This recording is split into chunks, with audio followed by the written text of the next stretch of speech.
नमस्कार, स्वागत है आपका मुनाफे की मंडी में, जहां हम आपके लिए कमोडिटी मार्केट की तमाम बड़ी खबरें लेकर आते हैं। लेकिन सबसे पहले देख लेते हैं कुछ बड़ी खबरें। बड़ी खबरों में गोल्ड की अगर बात करें तो अच्छी तेजी है। वापस से यहां पर खरीदारी लौट रही है। निचले स्तरों पर बाइंग आई है। 50,300 के ऊपर एमसीएक्स पर सोने का भाव आ गया है। करीब 300 रुपए की तेजी फिलहाल एमसीएक्स पर दिख रही है। कॉमेक्स की बात करें तो यहाँ पर भी तेजी है और हल्की तेजी के साथ यहाँ पर कारोबार हो रहा है। चांदी की बात करें तो 450 रुपए से ज्यादा की मजबूती यहाँ दिख रही है। 56,000 के पार निकल गया है अब भाव। क्रूड सप्लाई बढ़ने के आसार है। ब्रेंट $102 के आसपास एक सीमित दायरे में कारोबार कर रहा है। नेचुरल गैस कम उत्पादन से कीमतों को सपोर्ट है। नामेक्स पर $60 के आसपास कारोबार हो रहा है। कॉपर चीन में स्टॉक कम है। भाव में आज यहाँ पर रिकवरी है। 0.25% तक की तेजी कॉपर में दिख रही है। जिंक में भी तेजी है। लेड एल्युमिनियम में भी 1 से 1.25% तक की तेजी आज दिख रही है। अब एग्री मार्केट की बात करते हैं। एग्री मार्केट में मेंथा जहां पर आज दबाव है, 1000 के भी नीचे एमसीएक्स पर मेंथा का भाव आ गया है। सिंथेटिक मेंथा की सप्लाई है वो लगातार बढ़ती जा रही है। कॉटन, बारिश से फसलों को नुकसान हुआ है। एमसीएक्स पर 43,000 के आसपास कारोबार हो रहा है। 1.25% तक की तेजी। आइस कॉटन में भी रिकवरी यहां से दिख रही है और $97 के आसपास आइस कॉटन कारोबार कर रहा है। हल्दी पर्याप्त स्टॉक है, अच्छी बुआई है। 7,650 के आसपास। अगस्त वायदा में आज 1% की गिरावट दिख रही है। जीरा मांग ज्यादा है। जीरे के अगस्त वायदा में आज अच्छी तेजी है। करीब 0.3% तक की तेजी दिख रही है। 23,300 के आसपास भाव है। धनिया 1.5% से ज्यादा की तेजी है। 12,100 रुपए के आसपास यहां पर एनसीडीएक्स का अगस्त वायदा कारोबार कर रहा है। तो ये कुछ बड़ी खबरें जिन पर आपको नजर रखनी चाहिए। चलिए सबसे पहले अपने मेहमानों से परिचय करा दें। हमारे साथ आज 5 मेहमान हैं। बिटपन मजूमदार है, bmazumdar.com के रविंद्र राव हैं, कोटक सिक्योरिटी से, और अनुज गुप्ता हैं आईएफएल सिक्योरिटी से। साथ ही हमारे साथ पाम तेल पर बात करने के लिए एक अहम खबर है जिस पर बात करने के लिए हमारे साथ मलेशिया से नकुल रस्तोगी साहब हैं, ट्रेडिंग डायरेक्टर है पैसिफिक इंटरलिंक एसडीएन बीएसडी के। सबसे पहले उस खबर पर ही बात कर लेते हैं। इंडोनेशिया ने एक्सपोर्ट लेवी को पूरी तरह से अगस्त तक कम करने का फैसला किया है। इससे हालांकि बाजार में ये खबर पहले से ही डिस्काउंट थी। बाजार को पहले से पता था कि एक्सपोर्ट टैक्स वो कम करने वाले हैं और इस वजह से आज जब खबर आ गई उसके बाद यहाँ पर तेजी दिख रही है अब, क्योंकि बाजार पहले से ही डाइजेस्ट कर चुका था इस खबर को। नकुल सर, क्या लग रहा है, वापस से यहाँ पर अब रिकवरी दिख रही है पाम तेल में? ये रिकवरी आपको टिकाऊ दिख रही है क्या? 7% ऊपर है फिलहाल मलेशियाई पाम फ्यूचर्स। अभी तो फिलहाल कहना बड़ा मुश्किल है, क्योंकि ये देखिए, हम लोग पुराने जब ट्रेडिंग करा करते थे तो कहा जाता था कि buy on rumours sell on facts. यहाँ पे sell on rumours buy on facts, क्योंकि जिस टाइम पे जो जिस चीज के लिए लोग अगर उसमें अगर सट्टा खेल रहे हैं या उसको स्पेकुलेट कर रहे हैं, वो न्यूज जब आ जाती है तो उसके बाद कुछ रह नहीं जाता, क्योंकि सारा कुछ ही डिस्काउंटेड है और न्यूज भी आ गई। तो इसलिए कुछ शॉर्ट कवरिंग चल रही है, कुछ प्रॉफिट टेकिंग चल रही है। तो ये अभी कहना मुश्किल है कि ये बाजार रिवर्सल में चला गया कि नहीं। जैसा आपने खुद ही इंडिया में ही बताया, सारी जितनी कमोडिटीज हैं सभी के दाम इंक्लूडिंग सोना, चांदी, जीरा, पाम ऑयल, क्रूड ऑयल, सभी के दाम बढ़े हैं आज। तो लगता है कमोडिटीज में थोड़ा सा आज कुछ पॉजिटिव एक्शन है और उससे हमारा पाम ऑयल भी अछूता नहीं रहता। शुरुआत हुई थी सवेरे सवेरे डालियान से। चाइना एक्सचेंज में एकदम से पाम ऑयल जब खुला तो अच्छा खुला, 200-300 पॉइंट ऊपर खुला। वो इसी एंटिसिपेशन में शायद कि अब तो ये खबर आ चुकी है बाजार में, और उसके बाद से हमारा बाजार भी चलना चालू हो गया। लेकिन अभी थोड़ा मुश्किल है, क्योंकि इस तरीके के पुल बैक हमने बहुत देखे हैं बाजार में कि जब न्यूज आ गई उसके बाद पुल बैक हुआ और उसके बाद लेकिन फिर से सेलिंग आ जाती है जब फैक्चुअल फंडामेंटल हावी हो जाता है बाजार पे। फंडामेंटल हाल जो है, इंडोनेशिया में बहुत सारा माल है। अभी वो लोग कह रहे हैं 6 मिलियन टन माल उनको निकालना पड़ेगा करीब करीब, उसके बाद ही कुछ वहां पे नॉर्मलेसी आएगी। 6 मिलियन निकालने के लिए बहुत सारी वेसल्स भी चाहिए, मार्केट्स भी चाहिए, डिमांड भी चाहिए। तो वो अभी नहीं इतनी जल्दी होता दिख रहा। तो मेरे हिसाब से तो बाजार अभी भाग नहीं सकता। ये कुछ पुल बैक है, लेकिन इसके बाद फिर से बाजार नीचे आएगा और करीब उस लेवल पे पहुंचेगा जहां पे ये इक्विलिब्रियम होगा। आज 3,800 की अगर बात करें तो आप देखना 3,500 से 3,800, 3,900 की रेंज चालू हो जाएगी और ये रेंज चलती रहेगी। यानी जो ये रिकवरी जो दिख रही है आज की, वो सिर्फ रिलीफ रैली है और वापस से जिस तरह के स्टॉक्स बढ़े हैं इंडोनेशिया में, जैसा रस्तोगी साहब कह रहे हैं कि 60 लाख टन इन्हें इमीडिएट तौर पे वहाँ से माल निकालना पड़ेगा, उसके बाद ही वहाँ पर राहत की उम्मीद है। और दूसरी तरफ सर, मलेशिया से भी खबर आ रही है कि जुलाई में उनका स्टॉक 21% से ज़्यादा बढ़ सकता है और 20 लाख टन स्टॉक होने का अनुमान है जुलाई के महीने में। तो मलेशिया से क्या अपडेट है सर, वहाँ क्या स्थिति है पाम तेल की? मलेशिया में भी वही स्थिति है। मलेशिया में भी स्टॉक्स धीरे धीरे बर्डनसम हो जाएंगे क्योंकि प्रोडक्शन बहुत अच्छा है। सरकार, अब वो वर्कर्स का तो हमारे यहाँ चलता ही रहता है, मतलब उसको तो हम लोग आजकल मान के चलते हैं कि वर्कर्स की प्रॉब्लम चलेगी। अभी इंडोनेशिया वालों ने भी मना कर दिया, नहीं भेजेंगे आदमी, लेकिन फिर भी जो बेसिक स्टॉक प्रेशर है और आजकल की जो प्राइसेस हैं, इनमें कोई भी छोड़ना नहीं चाहेगा कि उसके फ्रूट्स लगे रह जाएं वहां पे ट्री में और वो निकाले नहीं वहां से। तो हमारे यहाँ, जैसे मैंने पिछली बार ही बोला था कि डिफिकल्ट हो रहा है मलेशिया वालों को इंडोनेशिया वालों के साथ कंपीट करने में, प्राइसेस कंपीट करने में, और वो डिफिकल्टी चलती रहेगी क्योंकि इंडोनेशियंस को तो माल निकालना है। एज लॉन्ग एज आपके 4 पैसे बच रहे हैं, आप माल को बेच दोगे, उसके बाद देखा जाएगा कमाई, बाकी बड़ी कमाई कब करनी है। तो इसलिए वो तो माल निकालते जाएंगे, हमारे यहाँ उस चक्कर में माल रुकता जाएगा और जो 2 मिलियन टन स्टॉक होने की संभावना है वो बहुत ही अच्छी संभावना है कि हो सकते हैं 2 मिलियन स्टॉक। सर अब आपसे आखिरी सवाल, क्या बाकी खाने के तेल की कीमतों पर भी इसका असर पड़ेगा और वहां भी नरमी देखने को मिलेगी आने वाले हफ्तों में?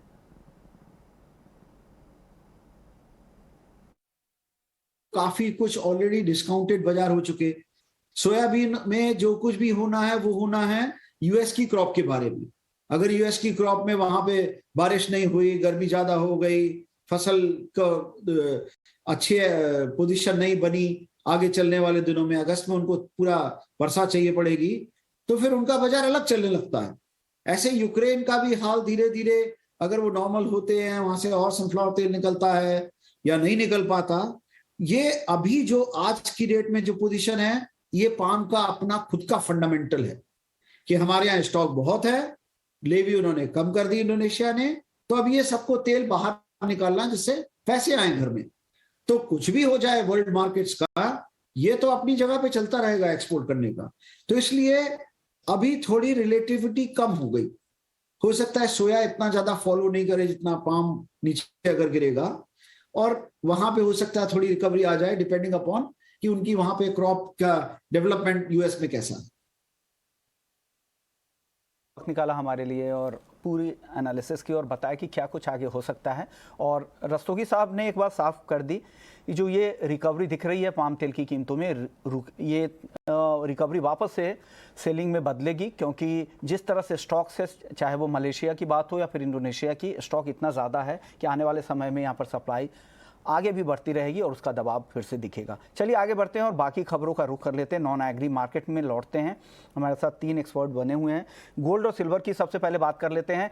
रविंद्र जी, जिस तरह से आज अक्रॉस द कमोडिटीज, सभी कमोडिटी में तकरीबन तेजी दिख रही है, क्या लग रहा है गोल्ड और सिल्वर, ये तेजी आपको टिकाऊ दिख रही है और यहाँ पर क्या सलाह देंगे आज ट्रेडर्स को आप? Good morning Vishnu Mohan. मेरे हिसाब से डॉलर इंडेक्स में थोड़ी सी नरमी आई है और डॉलर थोड़ा सा एग्जॉशन दिखा रहा है चार्ट्स पर। एक बेरिश एनगल्फिंग भी बनाया है उसमें, तो पॉसिबिलिटी है कि डॉलर इंडेक्स में एक बारी 106 105 तक के लेवल हमें दिख जाए।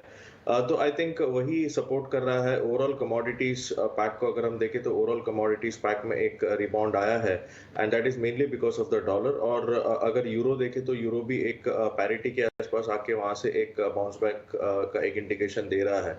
तो मेरे हिसाब से थोड़ा एक छोटा रिलीफ रैली पॉसिबल है।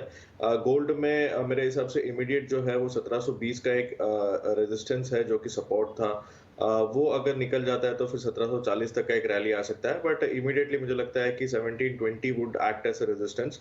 अगर एमसीएक्स की बात करें तो एमसीएक्स में 50,400 से 50,500 का एक रेजिस्टेंस है। अगर उसके ऊपर सस्टेन करता है तो फिर 50,800 तक के लेवल्स दिख सकते हैं।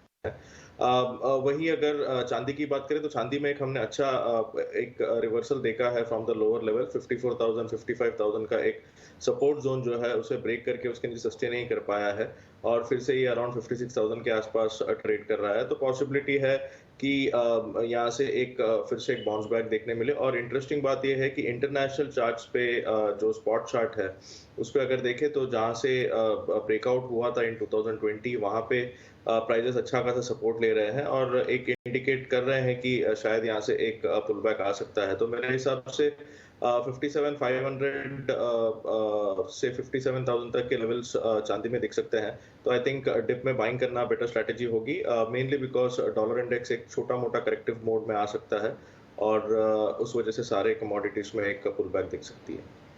तो यहाँ से पुल बैक की उम्मीद कर रहे हैं। अनुज जी, आपको क्या लग रहा है, आप क्या सलाह देंगे आज गोल्ड और सिल्वर में? जी गुड मॉर्निंग। देखिए मॉर्निंग में अगर देखें तो डॉलर इंडेक्स में एक प्रॉफिट बुकिंग देखने को मिली है। इवन बॉन्ड यील्ड भी थोड़े से नेगेटिव मोड में आती हुई दिखाई दी है, तो उसकी वजह से हमने देखा गोल्ड और सिल्वर में एक रिकवरी रही है। हालांकि पिछले करीबन 2 हफ्तों से कंटिन्यूस मार्केट एक सेलिंग जोन में था, तो ओवरसोल्ड जोन में मार्केट आया है। यहाँ पर एक रिट्रेसमेंट के तौर पर एक रिकवरी यहाँ देखने को मिल रही है। तो प्योरली इंट्राडे पर्सपेक्टिव से हमें लगता है कि मार्केट एक बाउंस बैक ले सकता है। इंटरनेशनल मार्केट की अगर बात करें तो गोल्ड भी यहाँ पर अब $1715 के आसपास चल रहा है, $1700 से रिकवर हुआ है। सिल्वर भी करीबन $18.85 के आसपास ट्रेड कर रही है, ये भी लोअर लेवल से रिकवर हुई है। तो हमें लगता है कि आज का जो सेशन है वो थोड़ा सा पॉजिटिव के साथ हो सकता है, क्योंकि डॉलर इंडेक्स में गिरावट है और एक शॉर्ट कवरिंग भी यहाँ देखने को मिल रही है। तो हमारी कॉल बाय की रहेगी। गोल्ड हमें लगता है कि 50,200 या 300 के आसपास खरीदारी करें। 50,000 का स्टॉप लॉस लगाए, टारगेट 50,500 50,600 तक हो सकता है। सिल्वर के अंदर भी करीबन 55,700 के आसपास खरीदारी कर सकते हैं। स्टॉप लॉस 55,000 का लगाएं, टारगेट 56,700 57,000 तक देखने को मिल सकता है। तो गोल्ड सिल्वर मुझे लगता है कि आज पर्टिकुलर इंट्राडे के लिए खरीदारी का ट्रेड बना सकते हैं। शॉर्ट कवरिंग के चलते मार्केट एक बाउंस यहाँ पे ले सकता है। चार्ट पर आपको गोल्ड या सिल्वर क्या बेहतर लग रहा है बिटवन?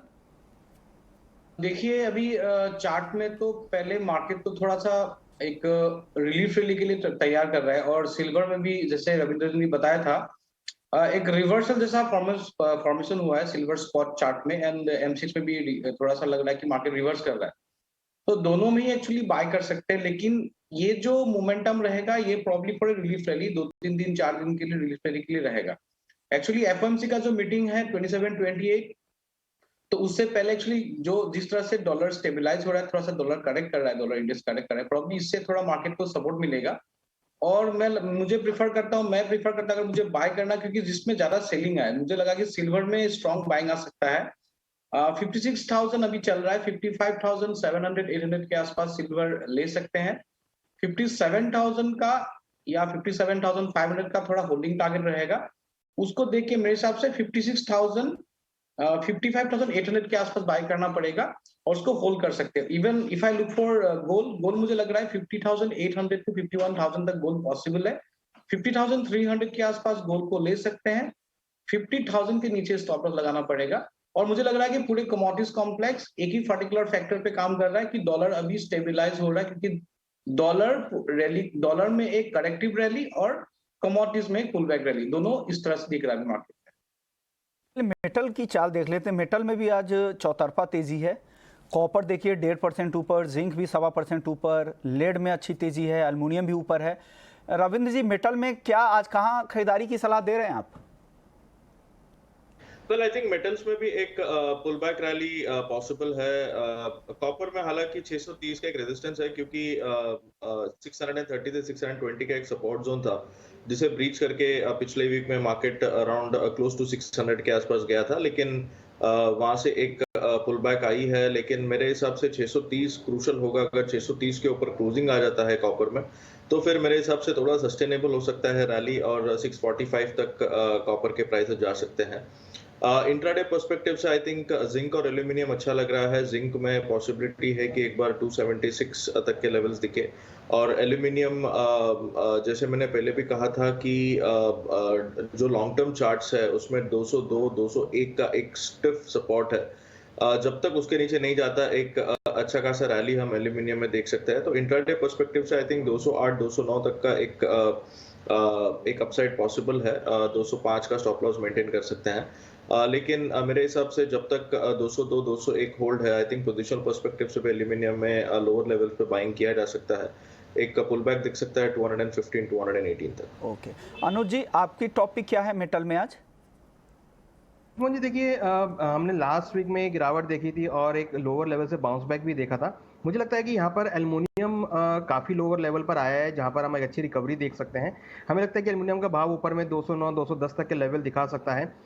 साथ में कॉपर के अंदर भी हमें लगता है कि रिकवरी का मोड रहेगा। 620 622 के आसपास खरीदारी कर सकते हैं। हमें लगता है कि ऊपर में 630 635 तक के लेवल यहाँ देखने को मिल सकते हैं। तो एक शॉर्ट कवरिंग यहाँ पर भी रहेगी। जिस तरीके से हम इक्विटी मार्केट में एक रिकवरी देख रहे हैं और डॉलर में थोड़ी वीकनेस देख रहे हैं, हमें लगता है कि यहाँ पर बेस मेटल में कॉपर और एल्युमिनियम दो काउंटर है जहाँ पर हम एक अच्छी खासी रिकवरी देख सकते हैं। तो इंट्राडे के लिए कॉपर और एल्युमिनियम में खरीदारी का ट्रेड बना के चल सकते हैं।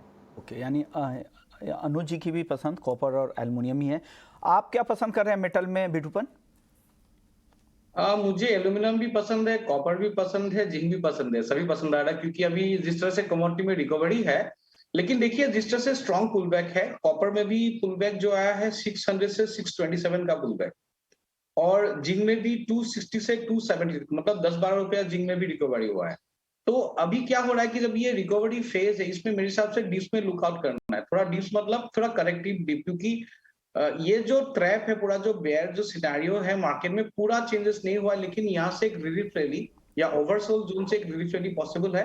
तो कॉपर मेरे हिसाब से बाइंग प्रेफरेबल रेंज होगा 615 या 616 के आसपास, क्योंकि आपका स्टॉप लॉस थोड़ा बड़ा होगा 605 के आसपास। ओके, और गोइंग फॉरवर्ड लग रहा है कि कॉपर 640 के आसपास पहुंच सकता है। जिंक लग रहा है 271 270 सब रेंज के आसपास बन सकता है। 276 टू 270 तक जिंक रिकवर कर सकता है। इंट्राडे के हिसाब से अगर जिंक का स्टॉप लॉस रहेगा 268, अगर इसको होल्डिंग करके रखना है तो 263 के नीचे स्टॉप लॉस रहेगा। ओके, तो ये टॉपिक है मेटल में। चलिए अब ये मॉनसून की चाल और खरीफ की बुआई पर नज़र डाल लेते हैं। खरीफ बुआई जो 15 जुलाई तक के जो आंकड़े आए हैं उसमें काफ़ी सुधार अब देखने को मिल रहा है। 592 लाख हेक्टेयर में अब तक कुल बुआई हो चुकी है, जबकि पिछले साल इस दौरान 591 लाख हेक्टेयर में थी। जो डेफिसिट थी वो धीरे धीरे खत्म होती अब जा रही है। पिछले हफ्ते तक भी 4-5% तक की डेफिसिट थी। देखिए पूरी तरह से अब हम सरप्लस में आ गए हैं और ऐसा भी अनुमान लगाया जा रहा है कि अगले 2 हफ्ते काफ़ी अहम होंगे और बुआई यहाँ से तेज़ी से बढ़ेंगे।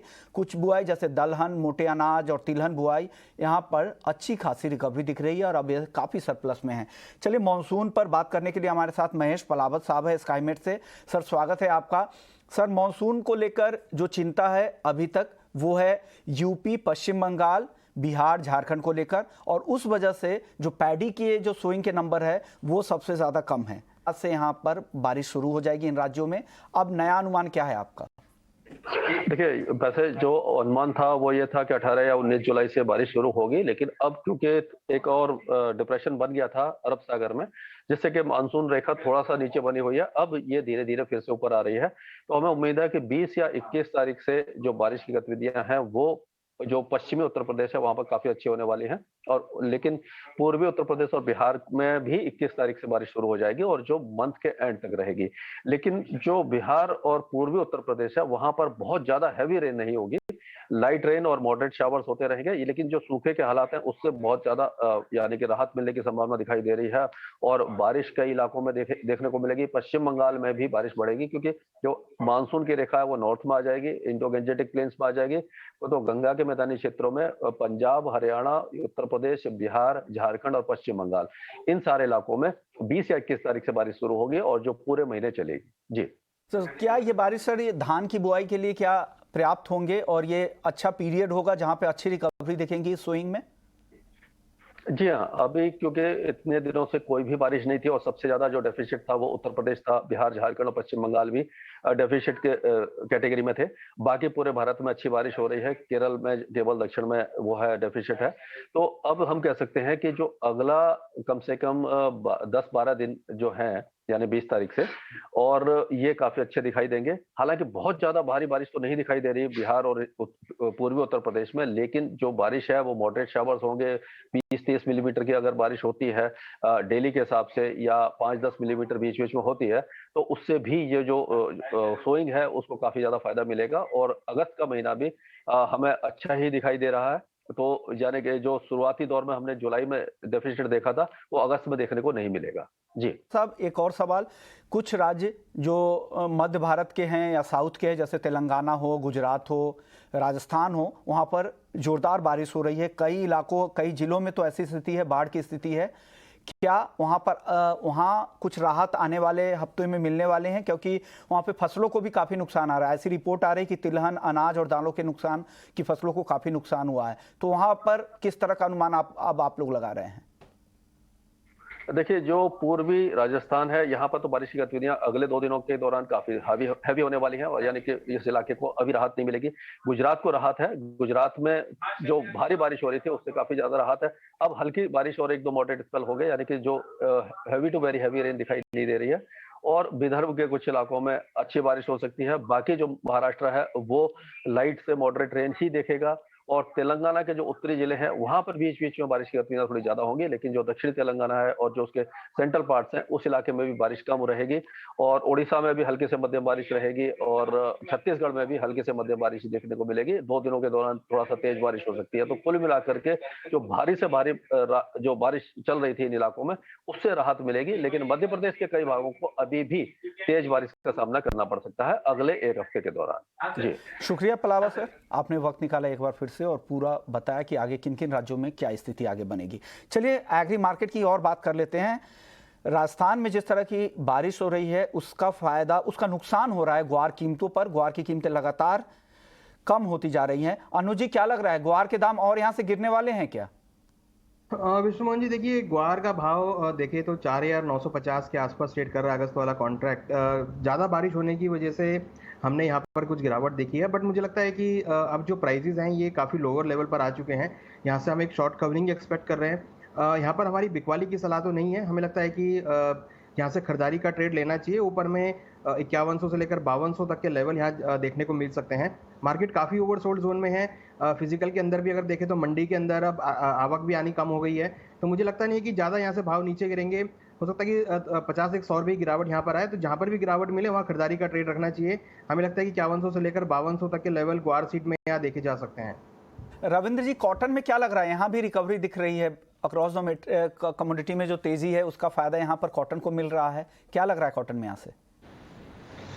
कल मेरे हिसाब से कॉटन में भी एक बाउंस बैक है, लेकिन जो रैली है वो मुझे नहीं लगता है कि सस्टेन करेगा। पॉसिबिलिटी है कि एक बार ऊपर में जो नेक्स्ट मंथ कॉन्ट्रैक्ट है वो अराउंड से 40,800 41,000 तक जाए, लेकिन वहां से फिर से एक बार सेलिंग आ सकती है। तो I think across the board जो कमोडिटीज में एक रिलीफ रैली आ रही है उससे एग्रो स्पेस में भी कुछ कमोडिटी जैसे कॉटन हो गया या फिर पाम ऑयल, सोया ऑयल, इसमें एक रिलीफ रैली दिख रही है, लेकिन आई डाउट द सस्टेनेबिलिटी। तो मेरे हिसाब से और थोड़ा सा एक अपमूव आ सकता है, लेकिन उसके बाद हम इसमें फिर से एक फॉल देखेंगे। जी आपका, अनुज जी आपका, बिटमन आपका, आप लोगों ने वक्त निकाला, पूरा आउटलुक समझाया। तो मुनाफे की मंडी में फिलहाल इतना ही, लेकिन आप बने रहिए हमारे साथ। ब्रेक के बाद आपके लिए लेकर आएंगे एफएम जंक्शन।